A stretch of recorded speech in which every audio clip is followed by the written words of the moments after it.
Hi, I'm going to be recording a series of short videos, and the first one I wanted to speak about will accompany a blog I've written about. It's about that link back into the story of original sin. This was a huge penny that dropped for me. And it seems to go to the root of absolutely everything.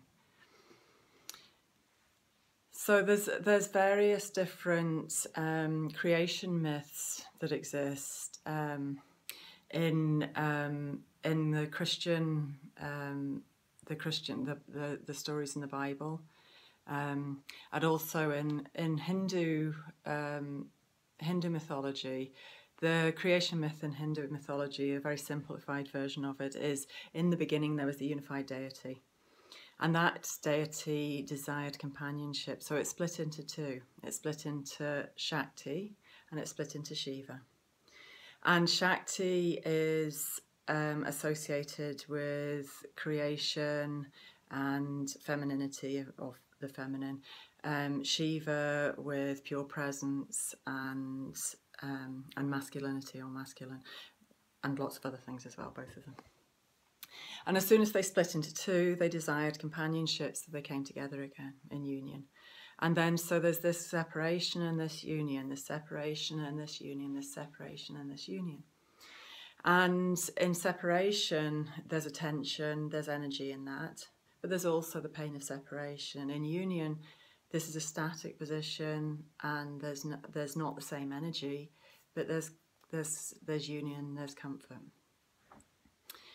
So, and if you look at the Christian stories in the Bible, in the beginning there was God, and God created all things, and He created Adam as the first man, and then as companionship for Adam as the first man, He took a rib from Adam's chest and created Eve, and so, and of course then there was companionship, but there was this desire for union.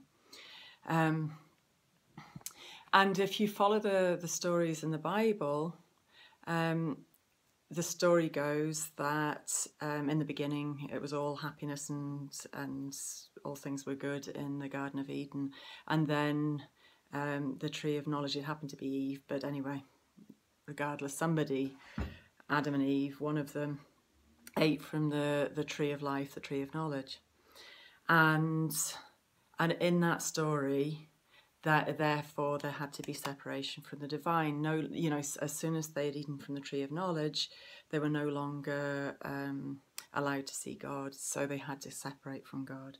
So that was the beginning of that separation from our own divinity. If we see our own divinity as a separate being, or if we see our own divinity within us. And so there was that rift between divine and ourselves. And that divine, that rift had come through sexuality. So it was suddenly sexuality was wrong, sexuality was sin. No longer could they go without covering their bodies because that was sin. No longer could they prior to that they'd been making love in the Garden of Eden and it was all fine. Now suddenly they couldn't make love in front of each other, in front of others. It had to be hidden. And so what happened was there was this gaping wound. As soon as sexuality was made sin, suddenly sexuality became this gaping open wound. And through that gaping open wound, it was possible for things to come in or to be taken from us through that wound. And when you look at it, our sexuality is our primary creative force. It's our life force. So in actual fact, by making sexuality sin, we were rejecting our primary life force. So in the process of rejecting our primary life force, we were making it available to anybody that would take it from us. And I think I'm going to leave it at that and leave that just for you to integrate in whatever way feels right for you.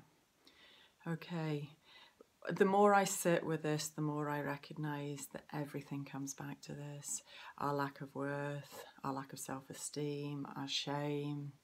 Every wound comes back to this same piece. And it's about coming back into alignment with our own sexuality, our divinity, and ourself. Okay, thank you.